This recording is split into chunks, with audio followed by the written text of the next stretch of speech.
Hola, ¿qué tal? ¿Cómo estáis? Soy Laura, vuestra presentadora de hoy en Mindalia.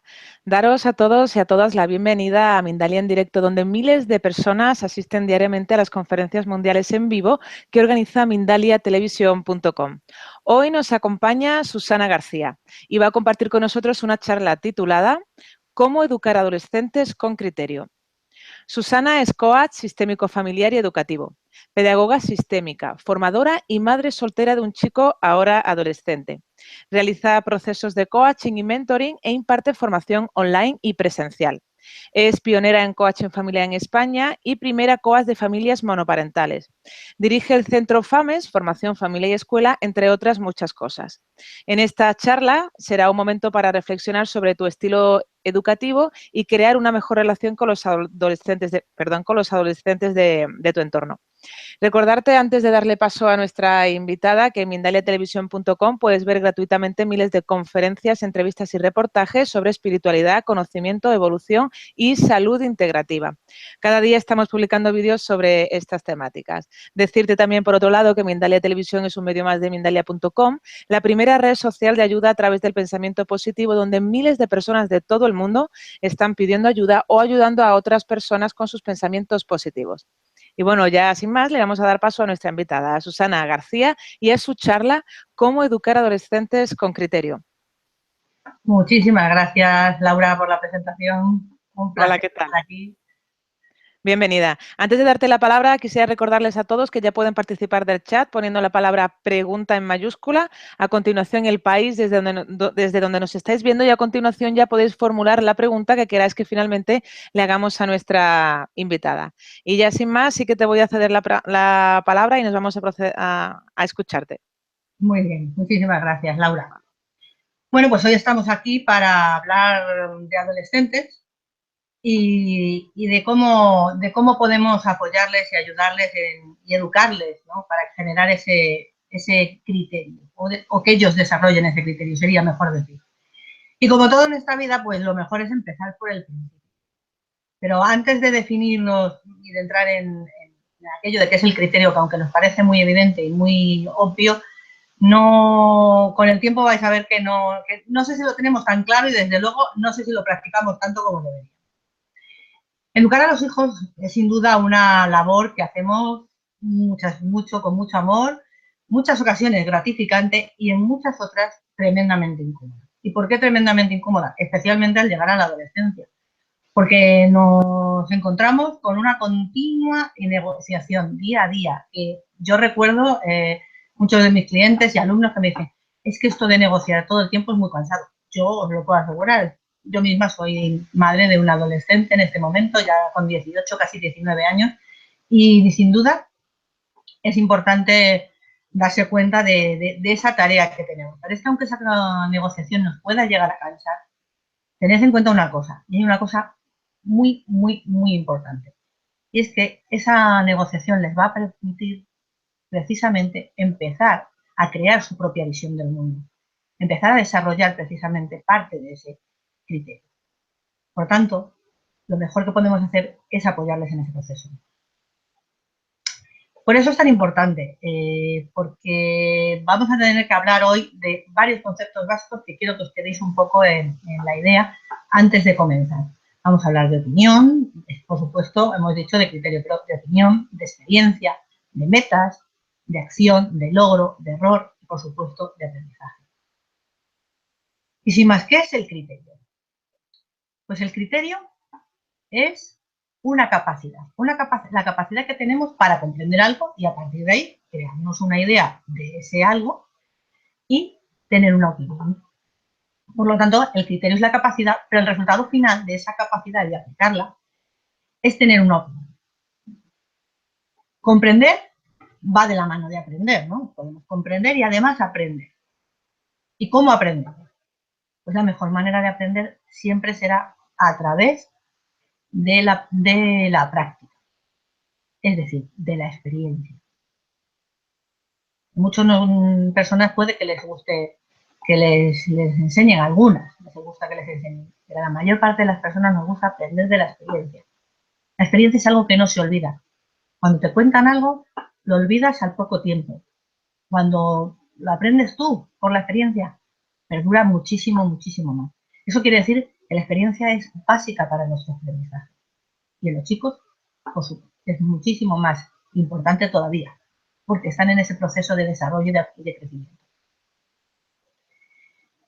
¿Qué es más perdurable entonces? Si ese aprendizaje lo es a través del tiempo y esa experiencia, ¿qué vamos a necesitar junto a esa experiencia? Vamos a necesitar algo importante, y es que la experiencia y el criterio nos llevan a un binomio. Por un lado, la experiencia permite crear criterio, y por otro, el criterio nos permite tener determinadas opiniones que al final nos van a llevar en el último paso a generar experiencias nuevas. Por tanto, tanto una como otra se retroalimentan. ¿Y qué más sucede durante este proceso del criterio? Antes de que nos metamos en la siguiente parte, ¿no?, que vamos a hablar ahora de esta parte y luego hablaremos del criterio de la opinión, para que ya podáis haceros una idea, a mí lo que me gustaría que os quedéis claro es que en esa negociación que hablaba al principio, se da precisamente porque en esta edad, en la edad de la adolescencia, es el momento más importante en cuanto a cambiar parámetros tales como valores heredados de la familia y así como creencias. Cuando hablo de creencias, me refiero a formas de entender la vida, a los paradigmas de la vida que hemos transmitido de alguna u otra forma. Principalmente nosotros como padres, pero también la sociedad en la que vivimos, la cultura en la que compartimos, el país en el que estamos.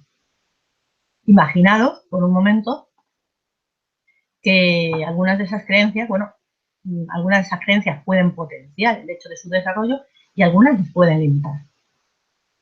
Por ejemplo, hay creencias muy arraigadas todavía en algunos contextos, y os puedo asegurar que es así porque aún me las encuentro con mis clientes o con mis alumnos, que dicen, pues los hombres no lloran, ¿no? Estas son afirmaciones, son como verdades absolutas, realmente no lo son, pero se aprenden como tales.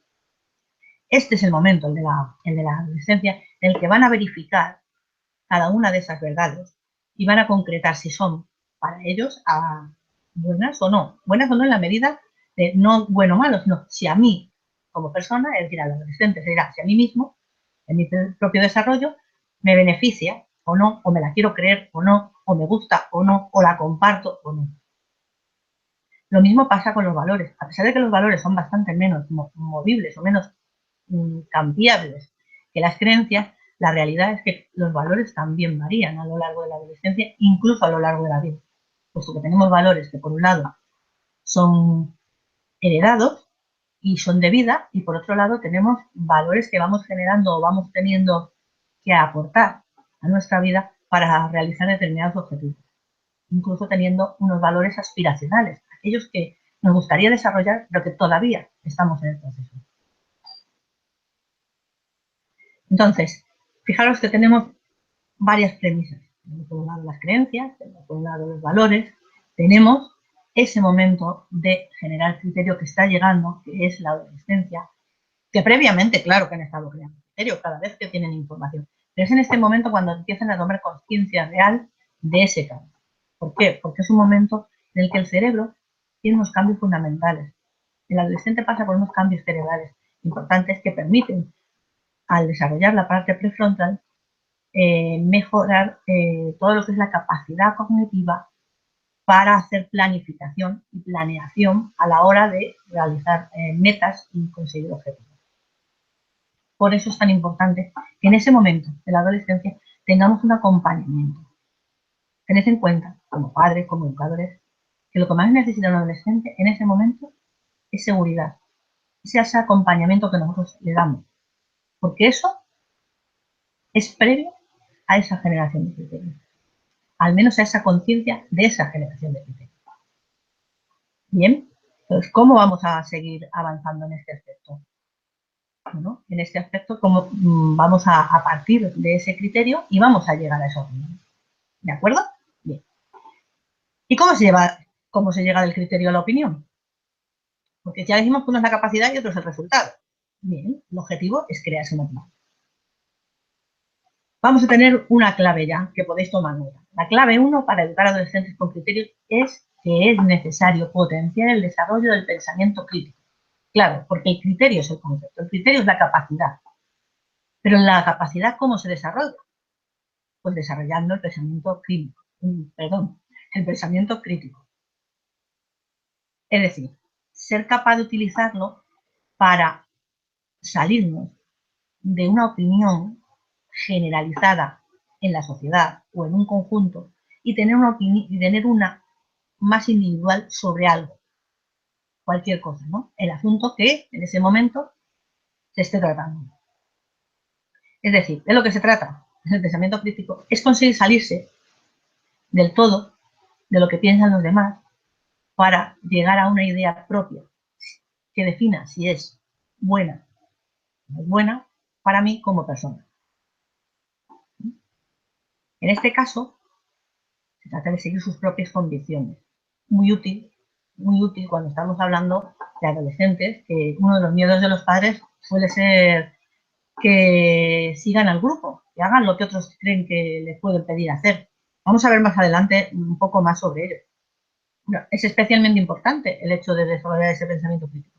Y yo sé que hablamos últimamente mucho del pensamiento crítico, de decidir, de tomar partido, de hacer lo que pensamos propio y no hacer lo que hace todo el mundo. Perdonadme utilizar la palabra, que no sigamos al grupo sin pensar, ¿no? Que apliquemos el pensamiento y apliquemos esa idea concreta de qué nos viene bien o no nos viene bien en un determinado momento. En este caso, el pensamiento crítico, para poder desarrollarse, se asienta en 4 pilares, en 4 premisas. Una de esas premisas es el cuestionamiento. Claro, estamos hablando de negociación, como no podía ser de otra forma. Para negociar, o mejor dicho, para llegar a negociar, ¿qué ha sucedido? Pues en general se ha cuestionado aquello que se ha recibido. Es decir, el adolescente recibe una información y la pone en cuestionamiento. En lugar de creer algo per se, evalúa si eso es cierto o incierto para él, a ver si le sirve. Es hacerse preguntas sobre ello. Es confirmar, me gusta, lo quiero, me soluciona lo que quiero hacer, lo necesito, lo creo, realmente es válido para mí. En esto tratan de confirmar entonces todo aquello que, como decía, creencias, valores, todo lo que les hemos transmitido como padres, también como los profesores.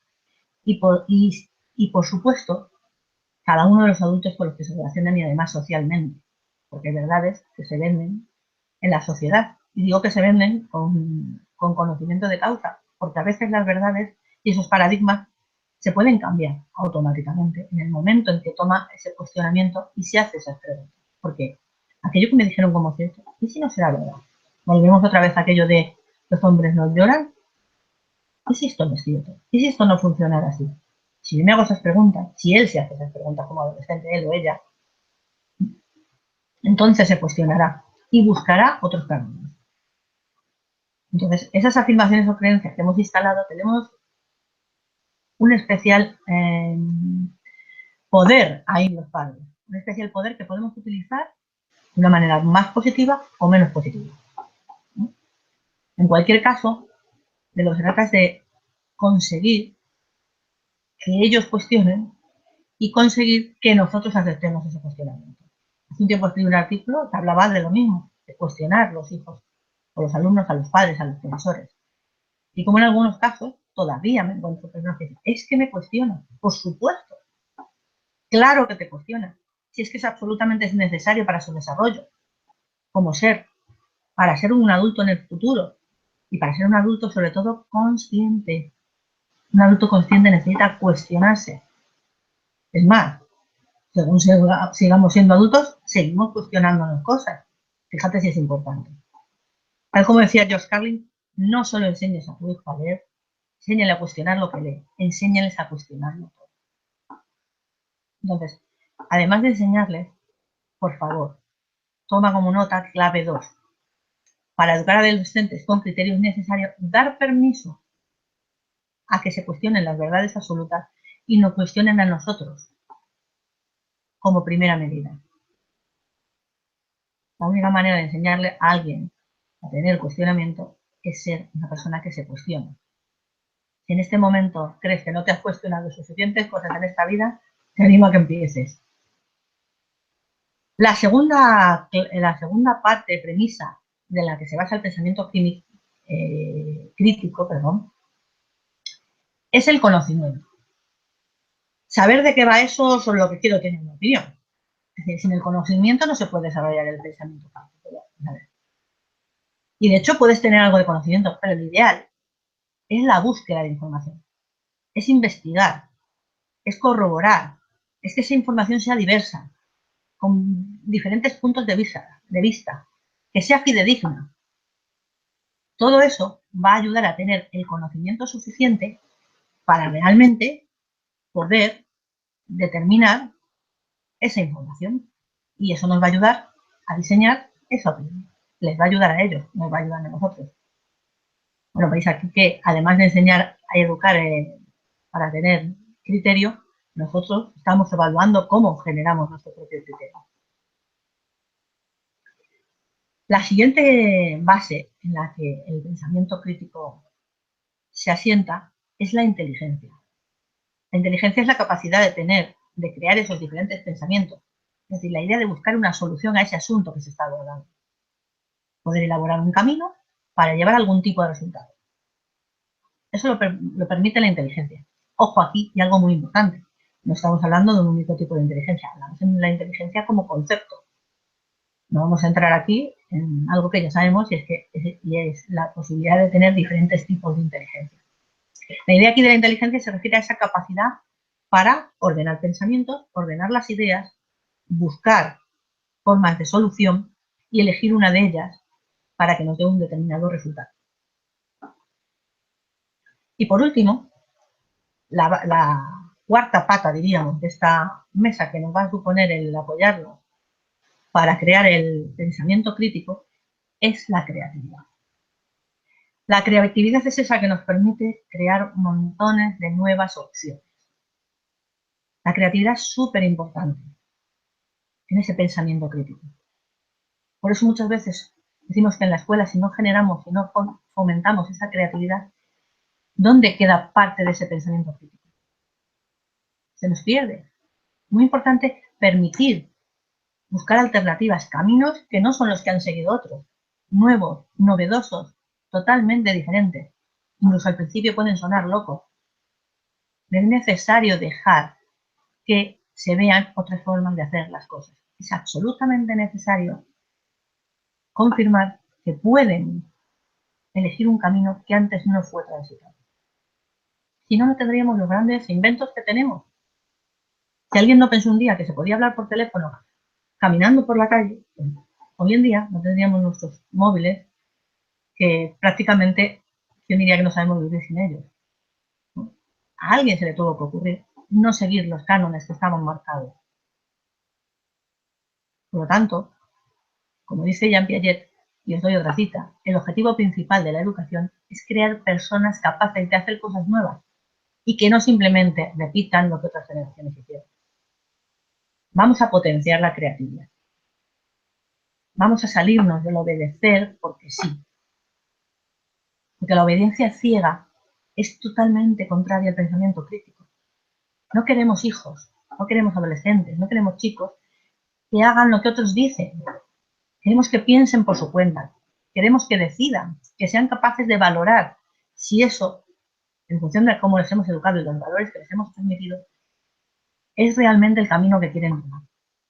Y al menos, si lo deciden, que sea con conciencia. Pero no por seguir a otro, no por hacer caso al grupo, no porque para que me acepten, para que me quieran. Pero claro, eso está basado en nosotros los padres. Porque si para que te acepten tus padres y para que te quieran tienes que hacer determinadas cosas, de esta manera, sin ser creativo, sin aplicar otro conocimiento y, por supuesto, sin cuestionarlo, en ese caso estaremos creando meros espectadores de la vida que harán lo que dicen sus padres en un momento determinado y el día de mañana hará lo que dicen alguna otra persona, el grupo, algún día el jefe o quién sabe. Por lo tanto, fijaos de la importancia de ese pensamiento crítico y de ese criterio que creas y de esa capacidad de tener criterio Viene de ahí. Pues olvidémonos de el me obedeces porque sí, porque la obediencia ciega lleva a eso, a repetir y repetir y repetir. Y lo que queremos es todo lo contrario.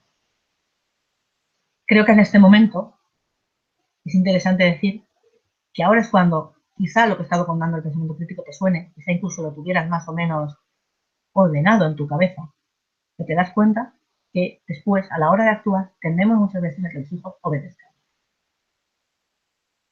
Hay quien da más explicaciones, hay quien menos, tampoco es que sea necesario pasarse de explicaciones, pero desde luego lo que necesitan es comprender las cosas.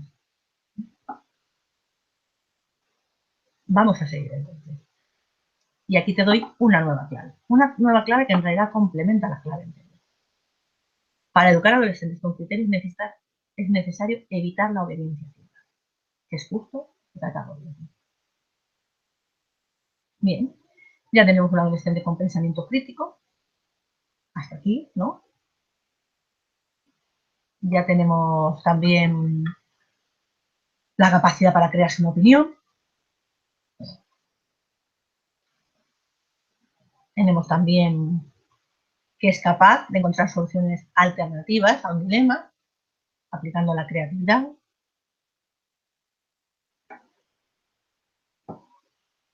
¿Qué siguiente paso tenemos? Es un paso bastante importante. Necesitamos seguir por un sitio y es, voy muy despacio y escucha atentamente, la experiencia. Hasta ahora solo hemos estado en la opinión ni crear una opinión de forma teórica. Hemos pasado de cuestionar, de aplicar la inteligencia, el conocimiento, la creatividad, de revisar los valores en ese cuestionamiento y las creencias, de potenciar nosotros ese pensamiento crítico, de apoyar que piensen de manera diferente, que creen sus propias alternativas, que decidan si eso es bueno o no es bueno. Pero toca llevarlo a la práctica. De nada sirve si todo se queda en el plano teórico. Necesitamos, por tanto, sacar esto a la acción. La experiencia nos va a llevar a un resultado. ¿Sí? Es la acción la que nos va a movilizar. El aprendizaje, ¿recuerdas? Te lo he dicho al principio, necesitamos conocimiento para el pensamiento crítico y que mejor conocimiento que el que puedan aprender de las experiencias. Lo decía, el mejor aprendizaje viene de la experiencia propia y la experiencia necesita la acción. La acción es hacer, actuar, moverse, movimiento, para obtener un resultado que sea el que nos va a proporcionar el aprendizaje. Claro, que ahora tenemos otro problema. Y perdón por la palabra problema, que no es realmente un problema, pero lo planteo así, porque es el que me plantea mucho. Y este asunto es que el resultado nos da aprendizaje, independientemente de que ese resultado tenga un sentido de logro o un sentido de... Voy a rebobinar. Ya sea un error, lo que nos da ese resultado, es decir, un error entendido como que no es el resultado óptimo que esperamos, o el de logro, que sí es el resultado óptimo que esperamos, en ambos casos se va a producir aprendizaje. Es decir, que el aprendizaje está asociado a la experiencia, independientemente del logro o del error. Esto nos lleva a un nuevo movimiento y a una nueva clave. Para educar a adolescentes con criterio es necesario dar permiso para hacer y para equivocarse. Vamos a matizar esto un poco más. ¿Cuántas de nosotros han sido educados para entender el error como un aprendizaje? Porque en frase queda muy bonito y últimamente lo oímos en muchos contextos. ¿Es real en el día a día? Cuando estás en tu trabajo, ¿el error se considera aprendizaje? Cuando estás en la escuela, ¿el error se considera aprendizaje? Cuando estás en casa, ¿el error lo consideras un aprendizaje? Nos han enseñado tanto a presionar para que no cometamos errores, que lo que se ha conseguido es todo lo contrario. Se ha conseguido no hacer, no actuar para no cometer errores. Por falta de, primero, por miedo quizás, y directamente no se actúa, o por exceso de preparación y nos vamos al tema de la perfección, y cuando nos vamos al tema de la perfección tenemos aquello de la parálisis por análisis, con lo cual tampoco se entra en la acción. Errar es humano. No me voy a cansar de repetirlo. Errar es humano. Y aprendemos mucho más de los errores. Muchísimo más de lo que creemos. Porque cuando te equivocas en algo, en lo que has puesto toda tu conciencia, en lo que has hecho todo ese proceso que estamos hablando de pensamiento crítico, y no ha dado el resultado, por lo general, no vuelves a equivocarte exactamente igual. No digo que no puedas volver a equivocar o no puedas volver a obtener otro resultado que tampoco se óptimo, como le pasó a Edison con la bombilla. Lo que ocurre es que tampoco vas a cometer exactamente el mismo. Por tanto, por cada uno de esos errores, entre comillas, por cada una de esas partes, va a ser un aprendizaje que te van a acercar a conseguir el logro esperado. Por tanto, esa experiencia es importante. ¿Y cómo potenciamos esa experiencia? Para potenciar la experiencia en los chavales, lo mejor que puedes hacer es establecer metas. Enseñarles a establecer metas. Claro, porque se pueden encontrar ante una situación y, como decíamos, generalmente desde el espíritu crítico, generar esa opinión. Pero previamente, ¿cómo les has enseñado? Como estoy diciendo, en base a la experiencia. ¿Y cómo experimentarlo? Pues generándonos metas, porque así tendremos logros, tendremos errores, tendremos experiencia, generaremos criterios de determinados contenidos y acabaremos creando opiniones de una cosa, de otra y de diferentes temáticas para tener un abanico de posibilidades a la hora de enfrentarnos a las situaciones futuras. Es decir, a la hora de que los chicos se enfrenten a esas situaciones futuras. Por tanto, vamos a proponerles metas. Vamos a proponer que consigan cosas. Fíjate la relación, ¿no? Fijaos la relación entre la meta, el logro y todo este criterio. Hay una cosa importante a la hora de poner metas. Y quiero que hoy lo llevéis muy resumido.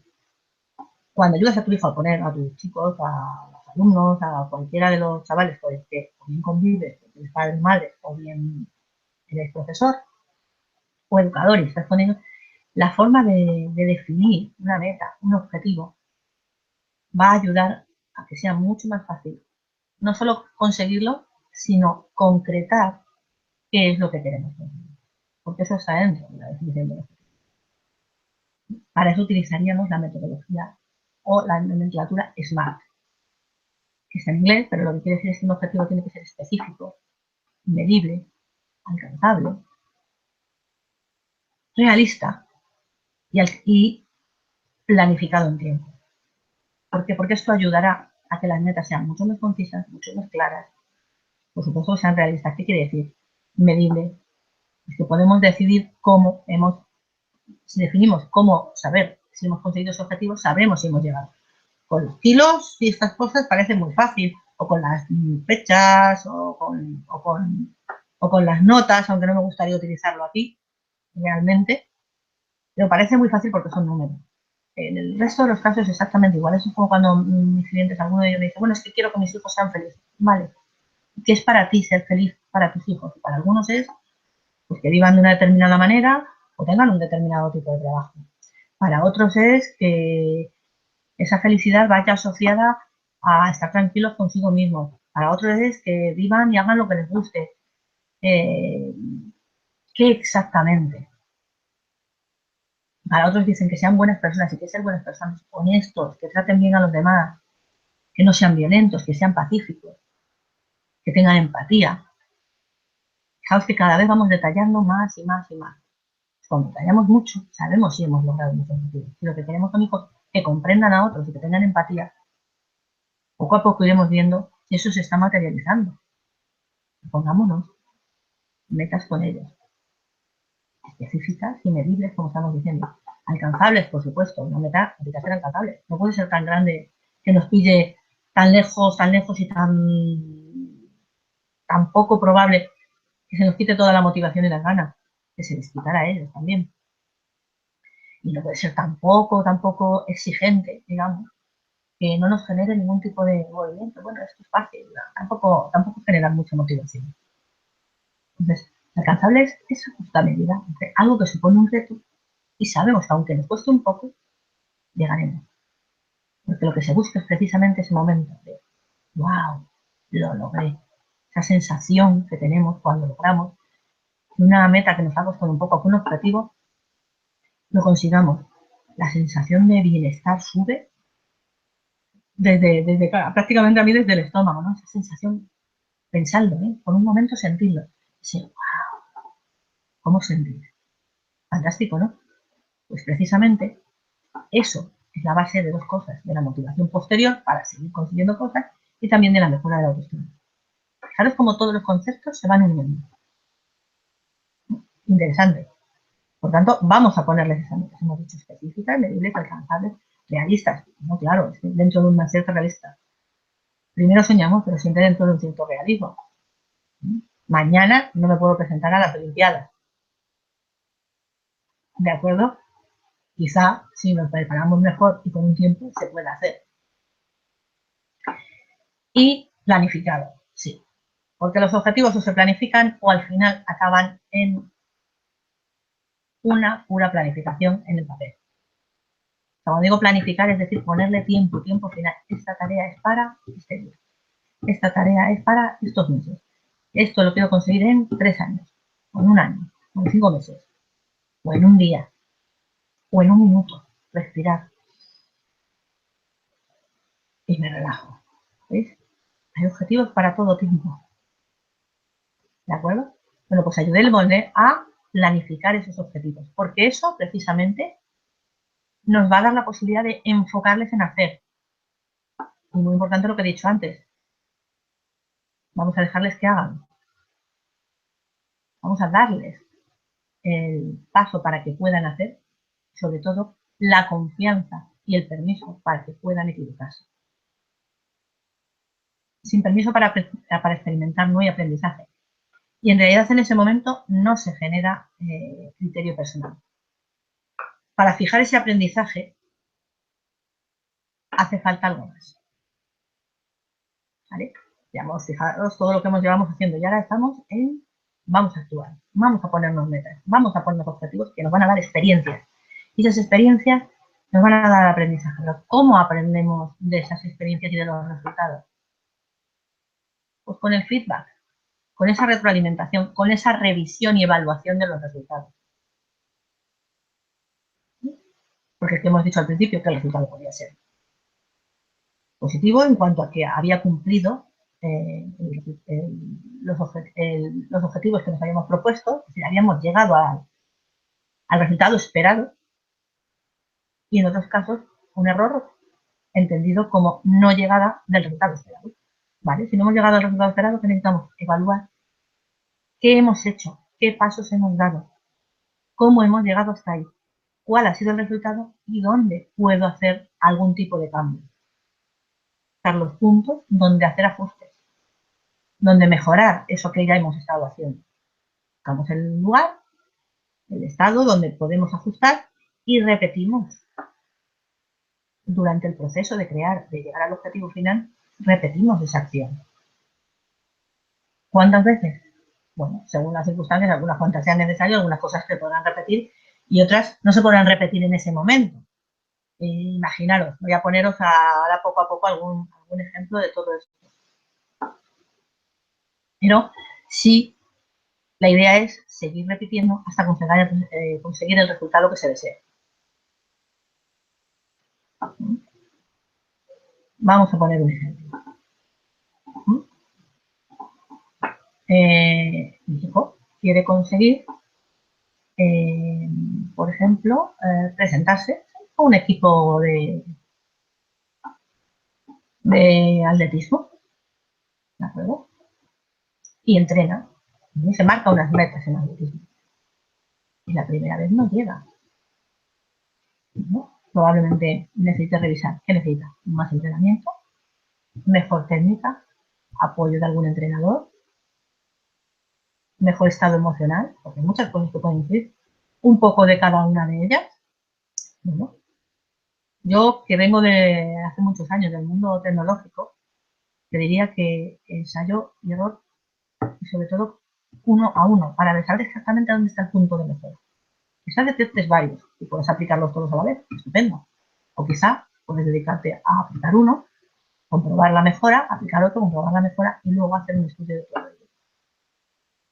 La idea es que para tal fecha pueda conseguir llegar a la marca que necesitaba en atletismo para entrar en el equipo que desea. Ahora, de nada serviría, volviendo a todo lo que hemos estado viendo hasta ahora, que no le dejáramos entrenar las suficientes horas, no le permitiéramos correr o saltar por si puede pasar algo y se puede equivocar, o si se equivoca, lamentarlo en el sentido de machacar a los hijos, que muchas veces esto sucede mucho en los entrenamientos de los pequeños, de cuando son más pequeños incluso, en los clubes infantiles.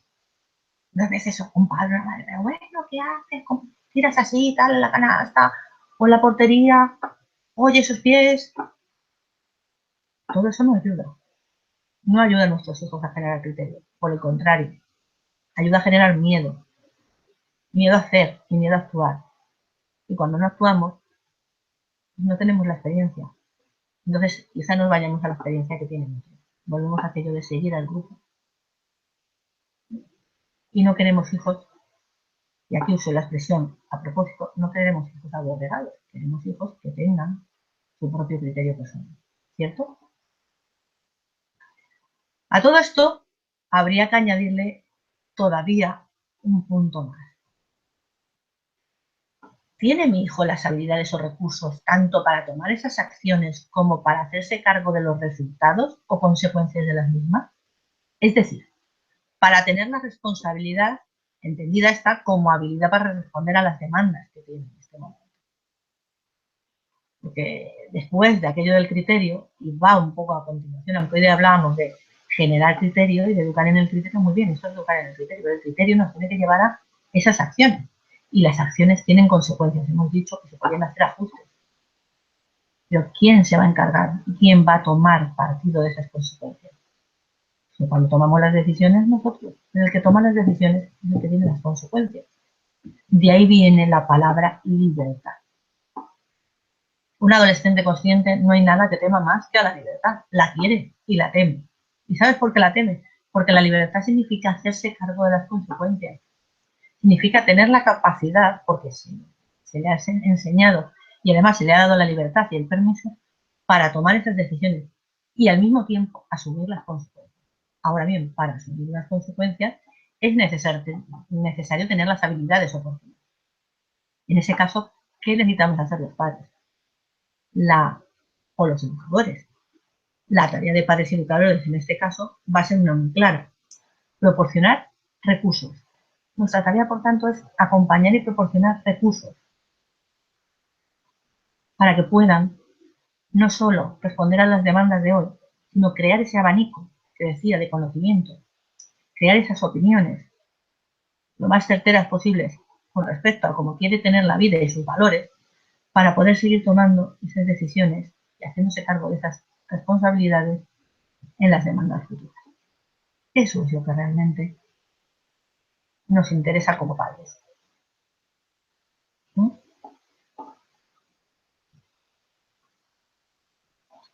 Entonces, nuestra tarea como clave final sería, como clave final de estas claves, porque ahora voy a dar más información, como clave final sería, nuestra tarea, por tanto, es aportar recursos. Vamos a hacer entonces un repaso, primero, de estas claves y a continuación, qué sucede cuando o qué está pudiendo suceder cuando no estamos siendo capaces de proporcionar todo este contexto para que nuestros hijos generen criterio. Hablábamos de la clave 1. Para educar a adolescentes con criterio es necesario potenciar el desarrollo del pensamiento crítico. Clave 2, para educar a adolescentes con criterios necesarios, dar permiso a que se cuestionen las verdades absolutas y nos cuestionen a nosotros. La clave 2 bis, digamos, una ampliación es, para educar a adolescentes con criterios, es necesario evitar la obediencia ciega. La clave 3, para educar a adolescentes con criterios, es necesario dar permiso para hacer y para equivocarse. Y como última clave final, nuestra tarea para crear adolescentes con criterio es aportarles recursos. ¿Qué sucede cuando todo esto que yo estoy comentando no está sobre la mesa? En ese caso, nos metemos en situaciones paternales y maternales de actitudes bastante tóxicas. Cuando hablo de toxicidad, y lo he visto en muchos artículos, y cuando lo hablo yo también, parece que es que la toxicidad es algo súper... es negativo, pero como súper gordo, algo muy grande, que no, yo no soy toxicidad. Yo escribí un artículo sobre que el veneno está en la dosis, en el sentido de que la toxicidad está en la dosis. Podemos serlo mucho o poco. Tenemos actitudes, muchas veces como padres, algo tóxicas, otras más tóxicas, y es necesario tomar conciencia de ellas. Ningún cambio viene si no se toma conciencia de ellas. Por lo tanto, necesitamos evitar situaciones como la sobreprotección, la coacción o la obligación. Antes hablamos de la obligación, obedecer. Obedecer como per se, porque sí, la obediencia ciega. Y eso no nos ayuda, no les ayuda. Por otro lado, coaccionar, incluso mediante la fuerza. Hoy mismo escuchaba un vídeo en el que en concreto unos padres se les juzgaba en público, la verdad, no me gusta mucho la idea, pero realmente era como por unas actitudes de coacción muy, casi por la fuerza, ¿no? Y a veces incluso desde el victimismo. Y la sobreprotección, no entendida como la protección de la seguridad, que sí la necesitan, sino esa sobreprotección que no les permite precisamente todo aquello como estaba hablando, no les permite experimentar, no les permite equivocarse, para que no experimenten, no se equivoquen, no se frustren, no sufran, entonces lo hacemos nosotros. Y si lo hacemos nosotros, en realidad lo que hacen es copiar u obedecer lo que nosotros hacemos. Nada que ver con ese pensamiento crítico y con ese criterio que queremos que genere. La sobreprotección en ese aspecto no ayuda. Distingamos que a veces se evalúa como sobreprotección a alguien que se está pendiente de sus necesidades. No estoy hablando de eso. Hablo de una sobreprotección de cuando no evaluamos que dependiendo de la edad y según van creciendo, la necesidad de dejarles hacer más cosas, la necesidad de dejarles tomar las riendas de su vida va aumentando. Y sí, harán cosas que no nos gustarán, harán cosas que... Recuerdo una madre, ¿no? De su hijo que había venido pues en la adolescencia y voy a tocar aquí un tema un poco escabroso, ¿no? El tema del alcohol, había bebido, y entonces venía, bueno, pues algo, digamos, no muy bien del estómago y la actitud de la mamá no fue, por lo tanto, de engañarme y de castigar, pero tampoco de consentir. No había una sobreprotección, pero tampoco había una coacción, ¿no? De alguna manera procuró primero averiguar la razón, qué había detrás de ello, poner sobre la mesa cómo había sucedido, cuál era la motivación interior. Bueno, en este caso descubrió que la motivación interior no era más que probarse a sí mismo. Bueno, puedo decir que conozco a esta persona y tiempo después, bueno, no sé si han pasado prácticamente 1 o 2 años, esa situación no se ha vuelto a producir. Por tanto, no era una situación que nos guste vivir a los padres, no una situación que nos apetezca. Lo cierto es que la importancia en este caso era que hubo aprendizaje, que se trató, se trabajó sobre el asunto y se produjo el aprendizaje, tanto para la forma de actuar para la madre en este caso, como para la forma de actuar para el hijo. Eso es de lo que tenemos que estar pensando.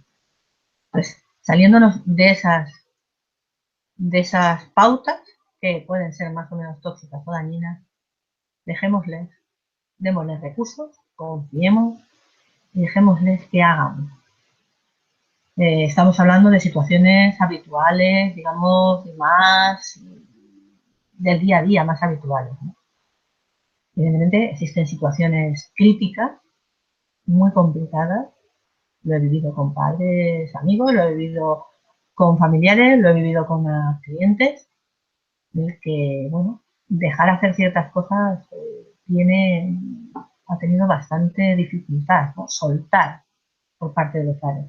Pero por eso necesitamos confiar, ir trabajando desde cuando son pequeños, dar esos recursos, porque si ese criterio se ha construido de una forma sana y consciente y emocionalmente estable, sin duda ninguna, la mayor parte de las veces tomarán las decisiones más adecuadas para sí mismos. Ojo, no siempre tienen que tener la misma opinión que tú en absolutamente todo. Y con esto yo creo que ya podemos dar por terminada la conferencia y Laura, podríamos pasar a las preguntas. Pues muy bien, Susana, muchísimas gracias por esta interesante charla. Y antes de dar paso a la primera pregunta, quisiera recordarles a todos que Mindalia es una ONG sin ánimo de lucro que tiene dos objetivos fundamentales. Uno, difundir conocimiento humano y dos, impulsar la solidaridad planetaria por todos los medios. Ya sabéis que justo debajo de este vídeo, en la descripción escrita, podéis encontrar información de Mindalia y Mindalia Televisión para suscribirte a nuestro canal de YouTube e informarte de nuevos directos y vídeos ya publicados y para colaborar por un mundo mejor como voluntario o para hacer una donación a Mindalia Televisión si es así como lo deseas. Y ahora ya sin más, sí que vamos a pasar a la primera pregunta, Susana. Muy bien. Pues dice Daniel Ortiz, dice, ¿cuál es la forma más útil o sencilla de hacer que un adolescente entienda que debe ocupar su tiempo y vida en adquirir cosas importantes que le sirvan para desarrollarse en el entorno laboral? Bueno, hemos estado hablando de criterio. Bueno, para desarrollarse en el mundo laboral necesitan cosas útiles, pero fíjate que también jugamos con un hándicap. ¿Qué cosas son útiles para la vida laboral que habrá dentro de 10, 15 años? A lo mejor 5, 6, 7.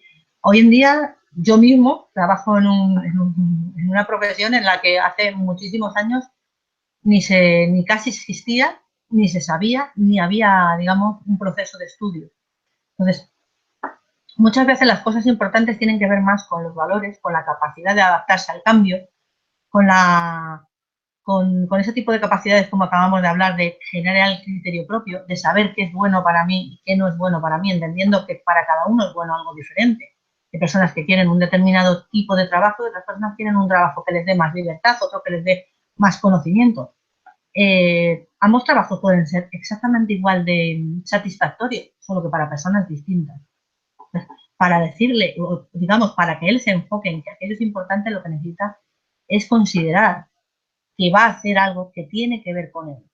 No que va a hacer algo para los demás o por los demás, que quizá es el enfoque que tenemos actualmente en, perdón, en la sociedad, ¿no? Algo que sea útil socialmente está muy bien, ser útil a la sociedad, pero si es que si no me es útil a mí, ¿de verdad voy a estar motivado?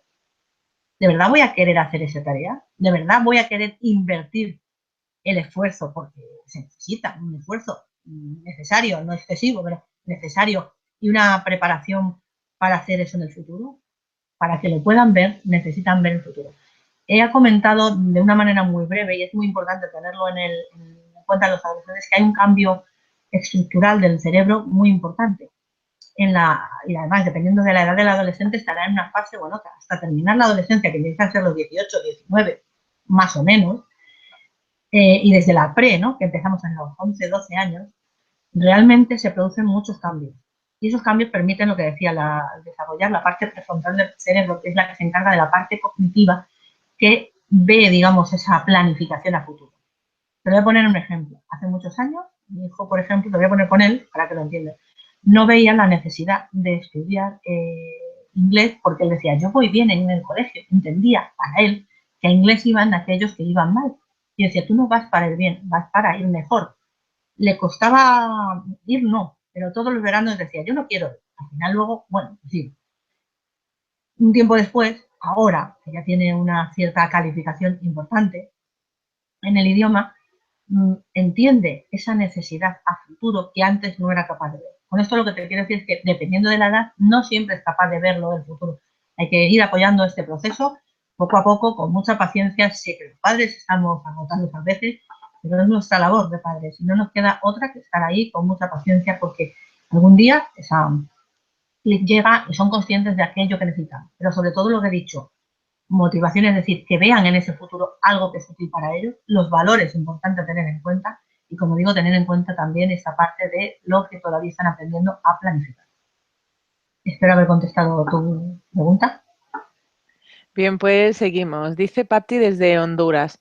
Mi hija de 16 años tiene problemas de aceptación en su grupo de escuela y por ende no tiene amigos. ¿Qué debo hacer para ayudarla?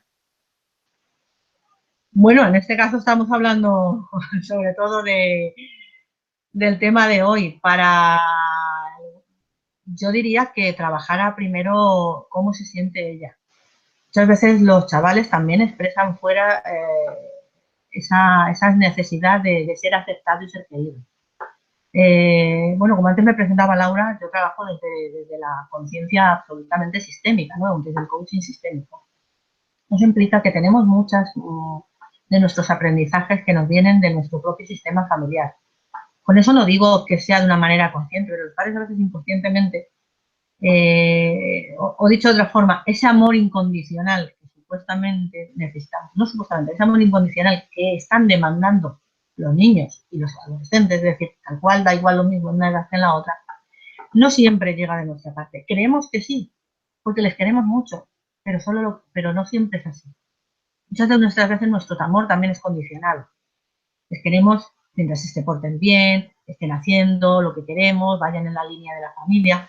Son cosas que no se les dice de manera verbalizada, pero nuestra forma de dirigir la familia o de dirigir la vida puede estar en esa línea. Entonces, si se acostumbran, digamos, a eso que decíamos, ¿no? A seguir al grupo, a hacer esto para que me acepten, entonces puede correr el riesgo de que para que acepten en otro grupo haga determinadas cosas.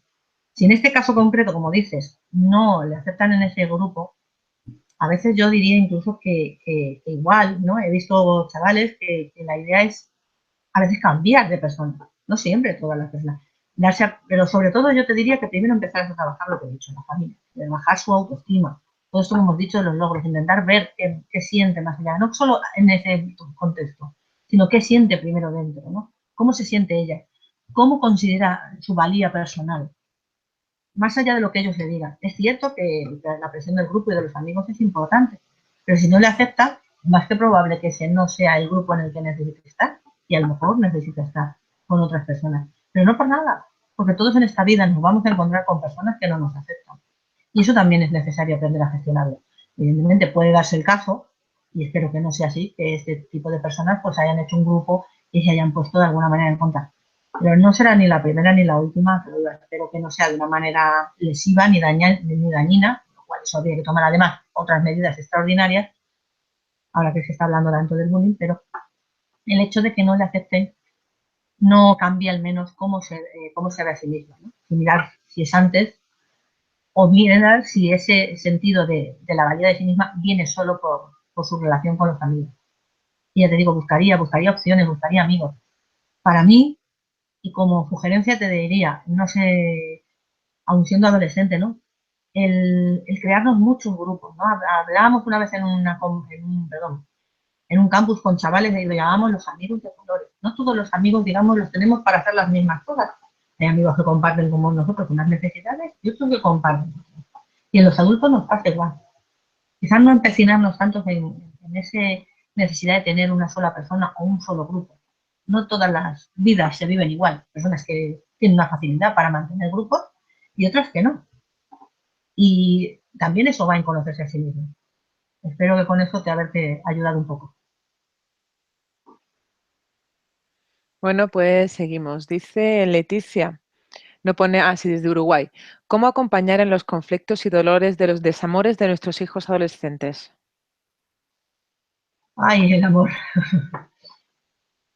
Bueno, conflictos y desamores podrían ir juntos o no necesariamente.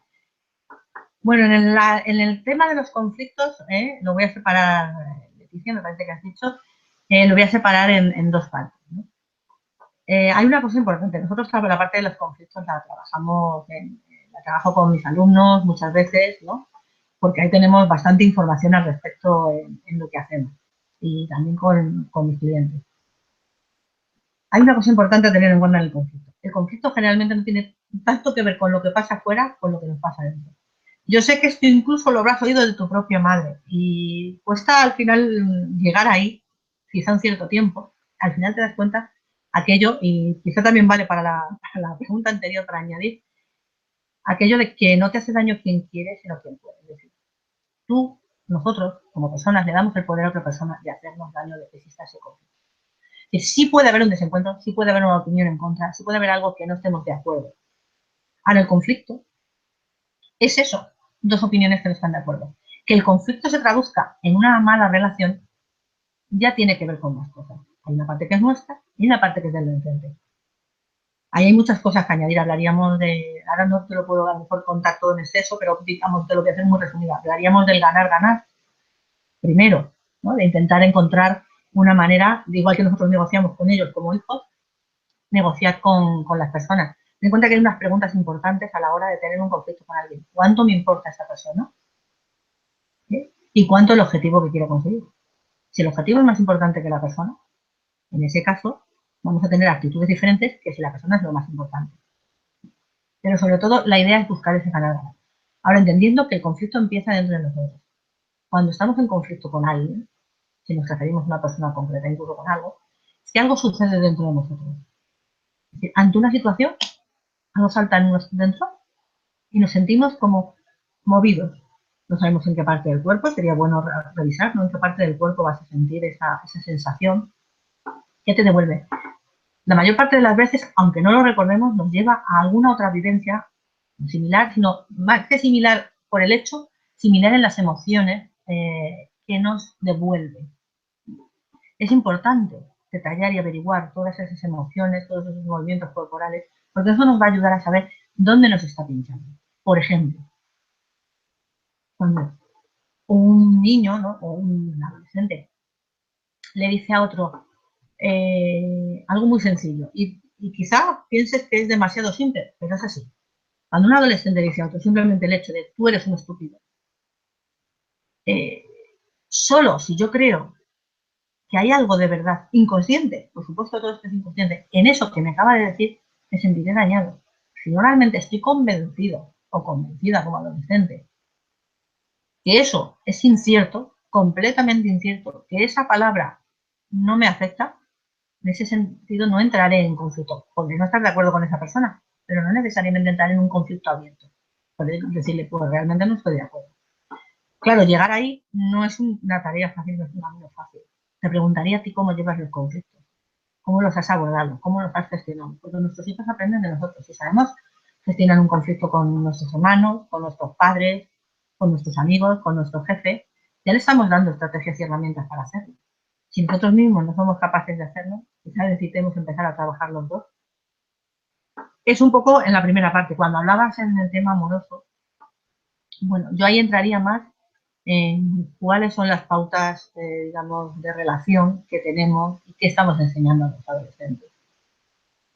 Cuando hablo sobre los alumnos, cuando doy charlas sobre adolescentes y cursos, hablo sobre temas como puede ser el bullying a veces, como hemos dicho antes, o la violencia de género también. ¿Sí?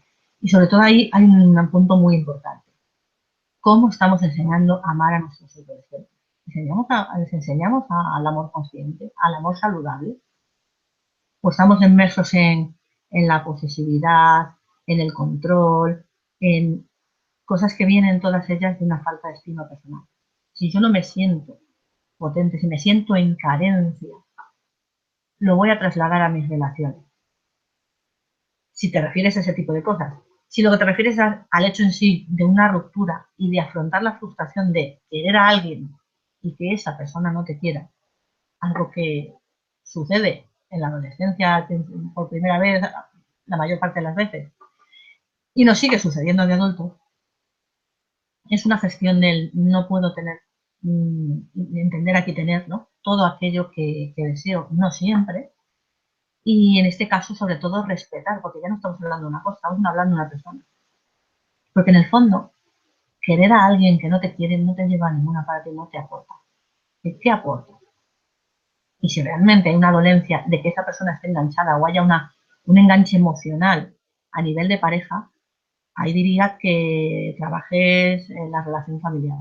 Muchas veces nuestros enganches con la pareja tienen que ver con carencias emocionales inconscientes de no haber tomado todo lo que nuestros padres nos dan. Entonces, aunque parezca simple, antes de trabajar la pareja, trabajemos la relación padres e hijos. Espero haberte contestado. Bien, pues seguimos. Dice Joana desde Colombia. ¿Qué hacer cuando mi hijo llega contaminado del colegio y no se deja hablar? Es muy irrespetuoso. Ahora tiene 8 años. Bueno, lo de contaminado entiendo que debe ser algo así como enfadado y con su propia frustración. Bueno, hay algo, y me refiero a lo de los conflictos de antes, hay algo importante en los conflictos, y es que los conflictos en caliente no suelen ser algo, eh, eh, no suele ser el mejor momento, sobre todo cuando alguien todavía no sabe gestionar esas emociones. Vuelvo a lo que repetí antes, el hecho de cómo nosotros estamos gestionando ese conflicto le va a ayudar a él a gestionarlo. Es decir, puede que ahora, que es pequeño, pueda intentar contestar mal, pero si nosotros a ese contestar mal contestamos mal, le estamos autorizando de alguna manera que eso se puede hacer y lo irá repitiendo, de forma que cuando sea más adulto, más lo hará y además nos podrá ir de las manos. Pero, sin embargo, si nosotros procuramos mantener una actitud más reflexiva, más de contener nuestra enfado, nuestra emoción, contener no quiere decir evitar. Si estamos enfadados, expresaremos que podemos estar enfadados, pero de nada sirve gritar o, por supuesto, ni mucho menos insultar o agredir, ¿no? Entonces, en el caso de que conteste mal, necesitaremos ver de dónde procede, dejarle. Te sientes, incluso preguntas indagantes desde la empatía, ¿te sientes mal? ¿Quieres que hablemos más tarde? ¿Lo dejamos ahora? Si es que se puede. Y si no, quizás esperar a que algo se enfríe y preguntar, ¿quieres contarme algo? ¿Sucedió algo que quieras compartir conmigo? Dejarles que ellos mismos resuelvan. Sí, yo sé que a veces es difícil, nos parece que el hecho de que utilice malos modos o unas palabras inadecuadas, sí que necesitamos revisarlo. Los chicos a veces no saben gestionar esas emociones y como cuando son pequeños lloran, pues cuando son más mayores utilizan otras estrategias, pero generalmente esas estrategias puede que copien algunas en la calle, os puedo asegurar una cosa, muchas más las copian en casa. Lo que pasa es que somos muy inconscientes. A veces nosotros mismos es como cuando nosotros mismos nos decimos, vaya, qué tonta estoy. Y luego le oyes decir a tu hijo, uy, qué tonto soy. Ah, pero tú no te has dado cuenta que lo has hecho para ti mismo. Pues en este caso igual. Si yo cuando vengo enfadada con mi jefe, ¿no? O tú pues, o alguna otra persona, o con una situación y vienes irritada y hablando en alto, tal, no, pues quizás esté repitiendo. No digo que sea siempre la situación, pero que revisemos de verdad, con muy fino, revisemos porque tenemos muchos comportamientos ahí que todavía ligar. Con esto no quiero flagelar a nadie, ni que os flageléis, por supuesto, Marcelo, no quiero que os sintáis como agredidos porque sé que lo hacemos lo mejor que podemos con los recursos que tenemos, lo que estamos procurando y por eso estáis aquí es adquirir nuevos recursos. Entonces espero con eso haberte ayudado. Bueno, pues seguimos. Dice Pedro desde España. ¿Cómo hablar con un hijo de sexo y que te escuche? ¿A qué edad es recomendado? Uy, ahí hablamos ya de, bueno, hablar de sexo, digamos que no entra tanto dentro de las competencias, ¿no? Que tenemos como, que yo tengo como coach, porque claro, como coach al final cada uno decide cuándo y cómo quiere hablar de sexo con sus hijos. Nosotros lo que ayudamos es a acompañar ese proceso y a adquirir las estrategias para hablar de un determinado lugar. El cuándo ya depende de cada uno. Yo te podría decir que en concreto, pero eso es un ejemplo personal y no quiero que se extrapole al resto del mundo, he hablado de sexo con mi hijo desde que tenía 6 o 7 años en el aspecto más básico. Es decir, teníamos un libro, pero sucedió que una vez quería llevarse ese libro al colegio. Un libro que además era con dibujos, era para niños, donde todo venía muy explicado, con muchos conceptos que fue adquiriendo poco a poco, es decir, dejaba libremente que abriera el libro, preguntara, cerrara el libro, tiempo después lo volviera a abrir, preguntara más allá porque había cosas que antes o no le habían interesado o aún no le había surgido la necesidad, y siguiera preguntando hasta que, bueno, tuvo la capacidad de comprender todo lo que ponía en el libro. Pues en ese momento quiso llevarlo al colegio. Y es algo que yo frené, porque obviamente no todos los niños en la edad en la que él tenía, que estamos hablando de 7 a 8 años, pues tenían esa información y sus padres estaban dispuestos a dársela. El hecho de que les demos o no la información no soy yo quien decir cuándo no. Y seguramente hay personas que te pueden sugerir mucho mejor la edad. Ahora bien, yo lo que no dejaría es esto fuera de empezar desde que preguntan. Yo si algo sé es que cuando nos preguntan los hijos necesitan tener respuestas y necesitan que seamos coherentes y necesitan de nosotros que seamos esa autoridad y ese referente. Por lo tanto, si no les damos toda la información porque no tienen la edad que consideramos todavía adecuada como padres, cada uno viendo cómo es su núcleo familiar, realmente lo importante es ir contestando a lo que nos van preguntando, no mantenerlo como tabú. Y cuando llegan a la adolescencia, probablemente cuando lleguen a la adolescencia sea cuando menos quieran hablar. Algunos sí y otros no, todo depende de los chavales. Hay chavales que hablan mejor o con más habitual de ellos. Hay otros que a pesar de tener la información y de ya estar más, pues no es un tema que les apetezca estar compartiendo ya porque consideran que ya forma parte de su esfera privada. No es que no quieran hablar contigo, es que ya forma parte de su esfera privada. Consideran que ya les has dado la información y que volvemos a tocarnos a hacer un ejercicio un poco de confianza, si le hemos dado la información, si le hemos trabajado. Si aún así cuando sale algo, por ejemplo, voy a poner un ejemplo muy claro en este tema de la sexualidad, salía por ahí hace unos meses aquello del juego del muelle, que cuando indagué aquí en mi casa, pues resulta que no lo conocía. Es decir, que aquello que decían que era tan llamativo, tan famoso y que estaba haciéndolo muchos jóvenes, pues probablemente era un número más pequeño, lo que pasa es que se extendió por las redes. Me decía que no lo conocía, pero en cuanto se enteró de que iba, dijo, bueno, pues es que eso, ¿en qué cabeza cabe, no? Tenía su propio criterio ya creado de eso, a mí no me parece bien, pero no me parece bien. ¿Cuáles son tus ideas de por qué no me parece bien? Por esto, por esto y por esto. Y a lo mejor no era exactamente igual que el mío, pero sí consideraba que aquello no le era ni beneficioso ni ventajoso para él. Y la conversación terminó ahí. No hablamos más allá porque surgió de un artículo, de algo que comentar. Estamos hablando ya de esa adolescencia en la que ya has sembrado previamente. Espero, Pedro, que es todo lo posible. Bueno, pues seguimos. Dice Lucía desde España, ¿cómo lidiar con las expectativas que como madre tengo y la realidad de lo que mi hijo es? Pues ahí el trabajo empieza por ti, Lucía. Las expectativas son lo que nosotros queremos que sean y nuestros hijos son como son. Es la tarea más difícil, aceptarles como son, aceptarles como quieren ser, aceptar la vida que quieren llevar. Y a veces no es la vida que nosotros hubiéramos soñado. Y me estoy refiriendo a cosas muy concretas. Hay chicos que están en muchas actividades extraescolares y hoy no vamos a entrar en este debate, por supuesto, pero esas actividades extraescolares son actividades que ellos quieren, que ellos demandan, que a ellos les gustan. Algunas es verdad que por necesidades de estructura de hogares muchas veces toca hacerlas, pero en otras ocasiones es lo que a nosotros nos gustaría que supieran, lo que aprendieran. En mi caso concreto puedo decir que lo del inglés al final fue parte de una expectativa mía, pero no la expectativa hubiera sido que aprendiera hasta determinado nivel. Mi expectativa era que fuera y que aprendiera lo máximo posible. He tenido la fortuna de que además se le ha dado muy bien y tiene un nivel alto de inglés. Algo de lo que hoy en día se enorgullece porque se puede escuchar eh, películas en versión original y entenderlas. Y eso es algo que ni siquiera yo con lo que he estudiado todavía y hablando algo en inglés tengo la capacidad de hacer. Entonces me parece importante. Por esa razón lo que primero necesitamos trabajar son nuestras expectativas. Además están nuestras expectativas como padres en correlación con además sus capacidades. Ojo, las capacidades que no se tienen se pueden desarrollar, pero me refiero a las capacidades que ellos quieren desarrollar, no las que tengan. ¿no?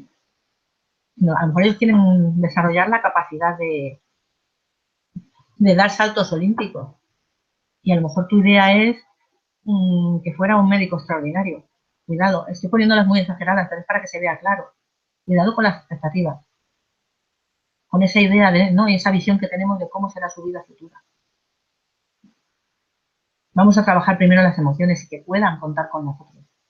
Que durante toda esa generación que hemos estado hablando del pensamiento crítico, de tomar acciones, de crearse objetivos, nos puedan tener al lado. Pero los objetivos necesitan ser suyos, necesitan verse en esos objetivos. Si el objetivo lo ponemos nosotros, de ahí que a veces con el tema de la escuela sea complicado, porque el objetivo necesitamos poner un puente al futuro y verse más allá del objetivo inmediato, porque a veces sí, y esto lo digo en las conferencias que hablo sobre procrastinación, hay que comerse el sapo que no nos gusta para conseguir lo que hay detrás, que sí nos gusta. Bueno, espero que con eso haberte respondido. Bien, pues dice Paqui desde Ecuador, ¿cómo ayudarles a gestionar la frustración? Mi hijo lo lleva a la violencia.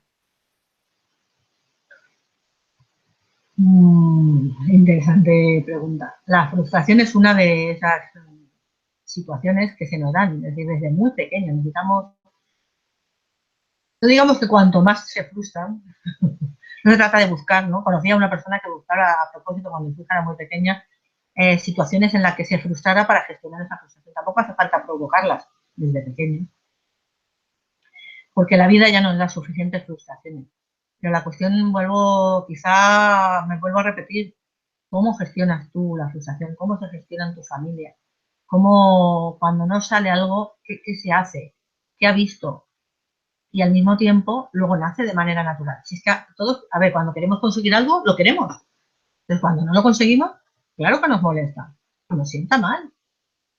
Entonces, ser capaces de interiorizar y sentir, ¿no? Lo que no es necesario es, digamos, cortar la frustración, sino dejarla expresarse y ayudar a expresarla de otra manera. Es decir, buscar cómo se está sintiendo, que llegue a expresar cómo se siente. Y luego, dándole el espacio para hacerle ver que podemos, ¿no? Que podemos contener y estar ahí, ¿no? Y apoyar y empatizar con esa sensación de frustración de entiendo, ¿no? Entiendo que te sientes fatal. Si estamos hablando de chuche, pues entiendo que te apetezca mucho tomar chuche. Vamos a ver cómo lo podemos resolver para otro momento. Vamos. Claro que las primeras veces va a ser difícil. O digamos, no va a ser, no siempre va a salir a la primera. Pero no podemos perder el foco. No podemos perder nosotros en la emoción negativa. No nos podemos ir, ¿no? Y enfadarnos tanto que al final ni ellos puedan expresar esa frustración. Evidentemente, lo que es importante es darle herramientas para canalizar esa frustración. Un ejercicio cuando alguien está muy enfadado, que funciona muy bien para los niños en casa, si estamos hablando de críos más pequeños, es tener papel para tirar en el que se pueda romper, ¿no? Y en vez de, bueno, digamos, pues ir al insulto, al enfado, al poder canalizar esa rabia, esa ira, ¿no? En otras actitudes. Evidentemente, cuando somos adultos, muchas de las personas utilizan el propio deporte, ¿no? El hacer algo y sin duda dejarle expresar. Dejarle expresarnos, dejarle insultarnos, dejarle hablar mal, sino mediar ahí al mismo tiempo que contienes, dejar que salga la emoción. Y poco a poco ir enseñando que la mejor manera de poder es dejar salir la emoción y explicar cómo se siente. Yo cuando, te puedo poner un ejemplo de mi propia experiencia, cuando un chaval era pequeño, ¿no? Que realmente pues se ponía muy nervioso, lloraba, pataleaba y se entendía, era muy pequeño y decía, bueno, pues probablemente es esa sensación de cansancio al final del día, que de hecho comparto, yo al final cuando estoy muy cansada, tengo así como esa sensación de pataleta de infantil, no la hago, pero sí la sensación, ¿no? De llorar. Pues eso que le pasa a los niños cuando están muy cansados. Y funcionaba muy bien aquello de decirle, ¿necesitas un abrazo? ¿No? O a lo mejor, y yo muchas veces decía, tú lo que necesitas es, quizás lo que necesitas es un abrazo, o tú necesitas un abrazo, y a veces le abrazabas y se dejaba, y no decía nada, no expresaba nada, simplemente acompañaba a él. Bueno, pues aprendió a, tú lo que necesitas es un abrazo, y a hacerlo, a copiar exactamente la misma actitud. Y sobre todo porque se le decía, cuando te sientas así de mal, pídeme el abrazo, que yo estoy aquí para abrazarte. Y aprendió, en vez de enfadarse y llorar tantas veces, algunas veces al principio todavía sucedía, utilizar esa simple cambio. Vale, necesito un abrazo. Y en ese momento estar ahí para dárselo. Y al final lo que se trata es de canalizar la emoción, no coartarla. Gracias. Espero haberte ayudado. Bueno, pues seguimos. Dice Raquel desde Ecuador, ¿cómo puedo ayudar a mi hijo para que la tecnología, los móviles, la videoconsola no le influyan negativamente? Se aísla mucho. Bueno, aquí como coach primero hablaríamos en general de la tecnología, ahora os comento, eso de se, se aísla mucho, habría que definir qué es mucho. Lo digo por propia experiencia, porque me lo encuentro con más padres, me lo encuentro en mi propia casa. A veces medimos como mucho algo que nos parece a nosotros como padres. Primero porque depende ya de si los padres somos más o menos tecnológicos. Si somos más tecnológicos, quizá tengamos una percepción diferente. De un padre poco tecnológico, digamos, y poco tecnológico es decir que no se ha ocupado todavía de aprender la tecnología, algo que necesita hacer si los hijos están en la tecnología, es parecerle que es muchísimo más. Si se aísla mucho porque no sale y no tiene otra cosa en la otra relación en la vida, yo te diría que eso solo es el medio. Hace poco, no sé con quién hablaba, sobre el tema de adicciones, ya sean de un tipo o de otro. Las adicciones no son más que una muestra de algo interior. Algunos que el medio que utilizan como adictivo es lo que puede variar y dependerá de diferentes circunstancias. Al final, lo que sucede es que algo interiormente, alguien se está sintiendo solo o desconectado de algo. Y entonces su manera de conectar al mundo es esa. Yo considero a veces que en casa son muchas y luego cuando evaluamos las horas realmente no son tantas.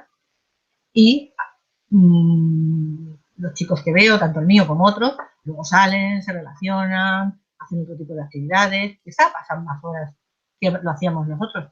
Es un mundo diferente, es un contexto diferente. Necesitamos comprender y sobre todo estar muy, muy, muy activos y diría muy aprendidos, ¿no? En esto de las tecnologías. No podemos como padres, yo en mi caso, tengo la predisposición de haber venido del mundo de las tecnologías precisamente. Entonces, claro, juego con cierta ventaja.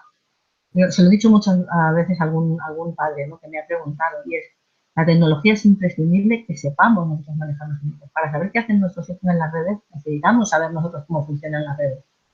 Preguntarles cómo va algo. El otro día yo pregunté cómo iba un determinado tipo de música, si era electrónica, me dijeron, no, eso no es electrónica, hay de diferentes tipos, ahí está, bueno, no me acuerdo de memoria. Le dije, enséñame, muéstrame. Pero para mostrar tenemos que estar dispuestos a aprender. Nosotros también necesitamos tener. O sea, no nos vale decir es que ellos vienen con la tecnología bajo el brazo. Ellos vienen con los aparatos tecnológicos que existen. Pero el aprendizaje es igual que cualquier otro. Les enseñamos a andar en su día, les enseñamos a montar en bicicletas si es que lo hicieron. Les has enseñado otros deportes, les has enseñado o le han enseñado a leer. Y de la misma manera necesitamos enseñarles a andar por las redes. Claves importantes a tener en cuenta a la hora de la tecnología, esta que acabo de decir, aprender nosotros. ¿Alguna más? Bueno, cuando son muy pequeños, evidentemente, restricciones en el sentido de conocer, ¿no? Dónde están y muchas de las redes realmente no permiten a chicos de 14 o de menos de 14 años estar. Los dispositivos tecnológicos en lugares visibles, en el salón, compartidos, que no estén en sus dormitorios, puede ayudar, sobre todo cuando son muy pequeños. Volvemos a que tienen diferentes edades. Cuando estamos hablando de adolescentes, ya van subiendo en otras edades. Si ya has hecho el trabajo previo, por lo general esto ya estaba más ganado. ¿No? Se les puede hablar de lo que, de todo, es decir, si tú sabes manejar la red, si tú sabes, hay un vídeo muy bueno en el que se habla de cómo, con qué facilidad los padres, nosotros, como padres, o sea, como adultos, damos nuestros datos a veces en determinados sitios. ¿Cómo no lo van a hacer ellos? Necesitamos aprender nosotros a gestionar ese dar datos, esas redes, el con quién nos relacionamos, el a quién conocemos. Necesitamos controlarlo lo suficiente y saber lo suficiente para poderle explicar lo que se puede encontrar. Y no estamos hablando sobre vacío. Y ellos van a creer que saben más. Sin embargo, saben las redes, sí saben cosas, pero no tienen la picardía o el detalle de darse cuenta de cosas que pueden suceder. Y eso empieza desde el principio, desde muy pequeño. Porque hoy en día la tecnología está ahí. Pues como padres, atenderlo y estar atentos. Y aprenderlo, me refiero a estar atentos. Y algunas de esas, como he dicho, pues en lugares públicos, me refiero en lugares públicos dentro de la casa, ¿no? En lugares compartidos, para tener una cierta gestión. Claro que es importante, sí. digamos, avasallar su intimidad en cierto aspecto, pero sí está. Aunque yo en mi caso concreto, la norma establecida fue que estaba en las redes y en las mismas redes estaba compartiendo conmigo. Yo habitualmente no entro a ver todo lo que hace, pero sí estábamos compartiendo las redes y determinadas situaciones. Luego hay quien más se dedica a las redes, quien no se dedica a los juegos, medir esos tiempos y medir ese mucho que decía, que es un mucho que sentimos los padres, pues un mucho real de solo hace eso y no tiene otro tipo de actividad. Entonces busca porque el asunto está más allá de las redes. Hasta ahí, gracias. Espero que te ayudan. Bueno, pues seguimos. Dice Teresa desde Argentina, mi hija era muy cariñosa, llegó a la adolescencia y se ha vuelto fría y distante. ¿Cómo trabajar con ella para que no deje de demostrar afecto, para que tengamos una relación donde pueda darle un beso o abrazarla sin que se sienta incómoda? Bueno, los adolescentes en muchas ocasiones pasan por etapas en las que no... A ver, los padres nos encanta a algunos, ¿no?, demostrar el afecto de una manera más continua.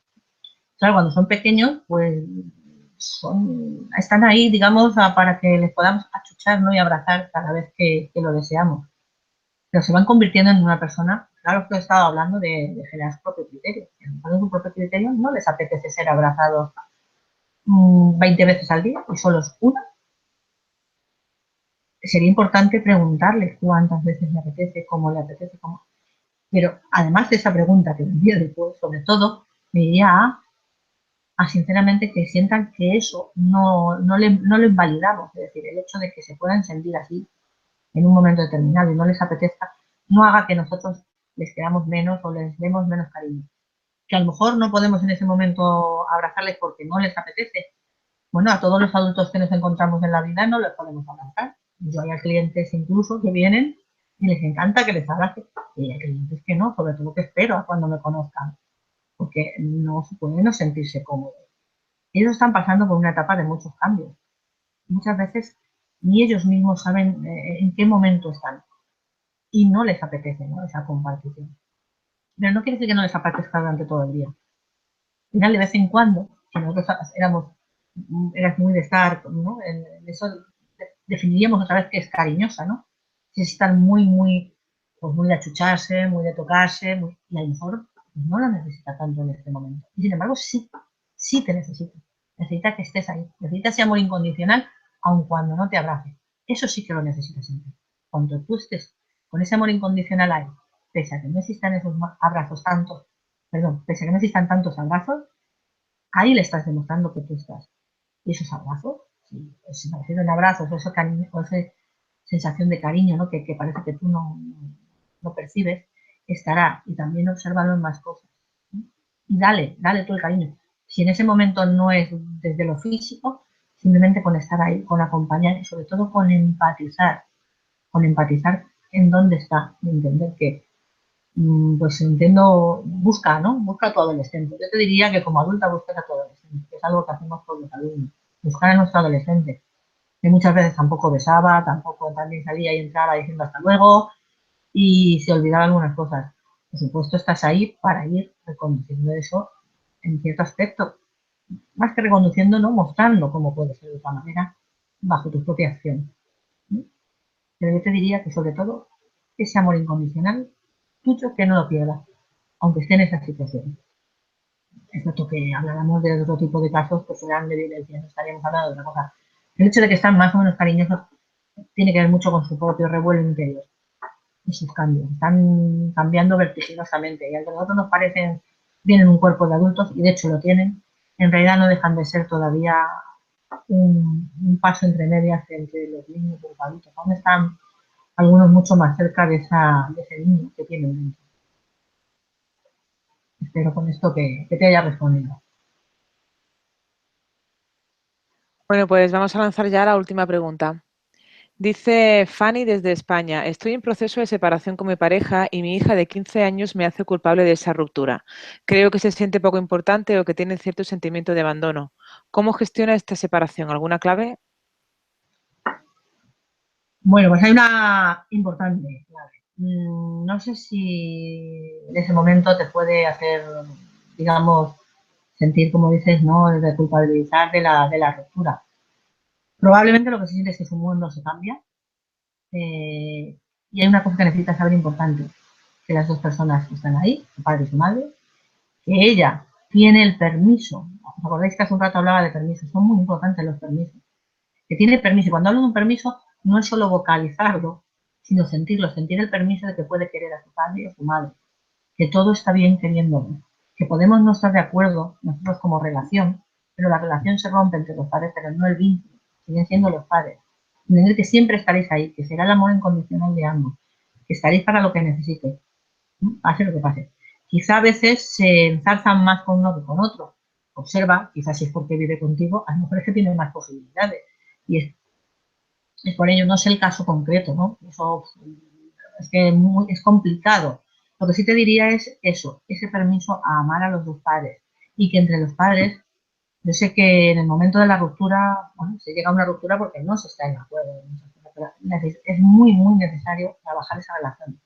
Yo es uno de los trabajos con las separaciones y con los padres que no conviven, intento trabajar muchísimo, al menos con uno de ellos es el que empieza a trabajar, ¿no?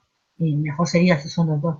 El entender que es muy importante que para los hijos el hecho de que ellos tengan una relación eh, lo mejor posible. No estamos hablando de una relación perfecta, simplemente una relación lo mejor posible, donde se respeten, donde se puedan mantener y ellos sentir que pueden amar a ambos y seguir siendo ellos y pueden tener en cuenta que tu hija en este momento se le desmorona su mundo, el que tenía, necesita un acompañamiento. Por supuesto necesita que estéis ahí y que estéis ahí los dos, a ser posible.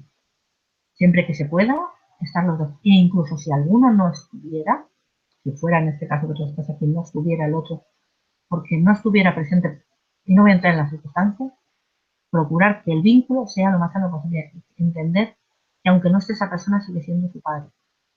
Probablemente se pueda frustrar o enojar si no lo tiene accesible. Pero de verdad que no ayuda a nada echar